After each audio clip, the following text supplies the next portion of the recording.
55 বছরে প্রথম শুনলাম বিদেশ থেকে কাউকে গ্রেফতার করা হয়েছে। একজন শুধু দোষর নয়, খুনি।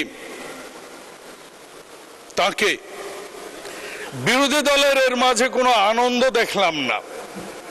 এটা একটা খুবই দুঃখের বিষয়। এ দেশকে অস্থিতিশীল করতে চান, বহুবার করেছেন। 86-তে করেছেন, 88-তে করেছেন, 47-এ পাকিস্তানের বিরোধিতা করেছেন, মুসলমানদের বিপক্ষে গিয়েছেন। ইসলাম ধারণ করে কাজ না করেও ইসলামকে ব্যবহার করে গেছেন বছরের পর বছর। মানুষ এখন গণতান্ত্রিক পরিবেশ পেয়েছে। মানুষ দেখছে যে হ্যাঁ, আমাদের মির্জা ফখরুল ইসলাম স্যারের মানেই ইসলাম নয়, জামাতি ইসলাম মানেও ইসলাম নয়। বেহেশতের টিকিট দেওয়ার সেই ব্যাংক আর্থিক প্রতিষ্ঠানের নামে যে পরিচালনা করে সেটাও কোনো ইসলামের ব্যাংক নয়।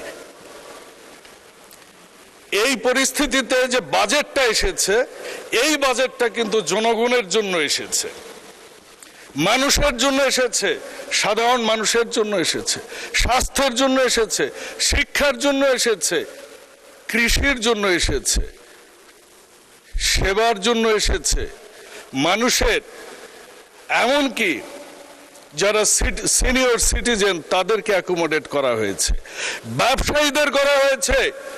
বিগত দশকের পর দশক যে ব্যবসায়ীরা অ্যাডভান্স ইনকাম ট্যাক্স এআইটি যেটা দেয়া হতো, এটা কোনোদিনও ট্যাক্স আফটার অ্যাসেসমেন্টের পর যে ট্যাক্স আসতো সেইটা কিন্তু সমন্বয় করতে পারত না। সেই সমন্বয়ের সুযোগ দেয়া হয়েছে এখানে। নিজস্ব শিল্প কারখানা উৎপাদন বৃদ্ধির জন্য আমরা দেখেছি কতগুলো কাঁচামালের উপর সম্পূরক কর প্রত্যাহার করা হয়েছে, শুল্ক প্রত্যাহার করা হয়েছে। আমরা দেখেছি মেট্রো রেলে সিনিয়র সিটিজেনকে কিভাবে 25% পর্যন্ত হ্রাস করা হয়েছে তাদের টিকিটের মূল্য, এবং ট্রেনে আমরা সিনিয়র সিটিজেনকে কিভাবে বিনামূল্যে ভ্রমণের ব্যবস্থা করেছি।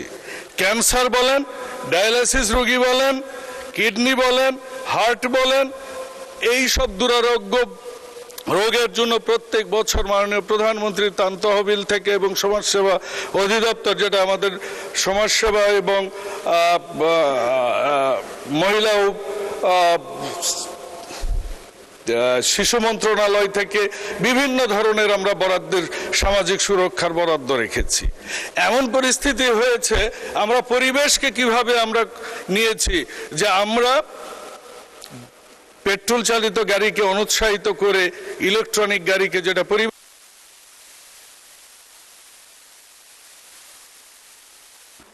ধন্যবাদ মাননীয় সদস্য।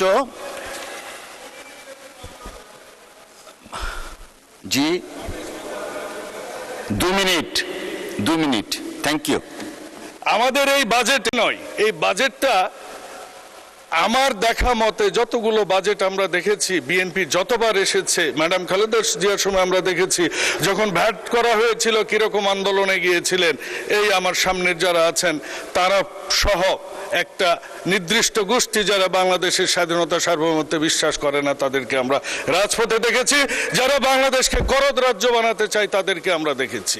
মাননীয় স্পিকার, আমরা পরিচালন ব্যয় যেভাবে কমিয়েছি, আমরা উন্নয়ন বাজেট আবার বাড়িয়ে দিয়েছি। এমন বাজেট বাংলাদেশে দিয়েছেন আমাদের মাননীয় অর্থমন্ত্রী, এই জন্য তিনি ধন্যবাদ পেতেই পারেন। যে চ্যালেঞ্জের কথাগুলো তারা বলছিলেন যে এটা টাকা আসবে কোত্থেকে, টাকা আসবে কোত্থেকে, আরে ভাই, হাই হোসেন যদি করতেই থাকেন তাহলে আপনার টাকা আসবে না তো ভাই। টাকা আসার জন্য আমরা ফ্যামিলি কার্ড দিয়েছি।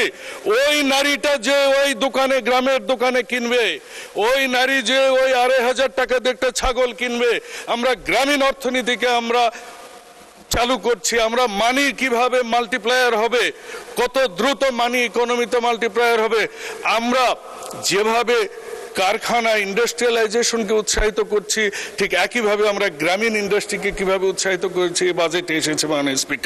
মাননীয় স্পিকার, এই বাজেট দেখে আমি, আমার সামনে যারা বসে আছেন, সম্মানিত সকল বিরোধী দলের সংসদ সদস্যকে অনুরোধ জানাতে চাই, আসুন আমরা এদেশের স্বাধীনতা এসেছে জীবনদানের মাধ্যমে, 24 এসেছে জীবনদানের মাধ্যমে। আমরা তাদের সম্মান করি, মানুষের জন্য কাজ করি। এই বাজেট নিয়ে আমরা সমালোচনা না করে সরকারি দলকে সহায়তা করার আহ্বান জানিয়ে শেষ করছি। আল্লাহ হাফেজ। বাংলাদেশ জিন্দাবাদ। আসসালামু আলাইকুম রহমতুল্লাহ ওয়া বারাকাতুহু।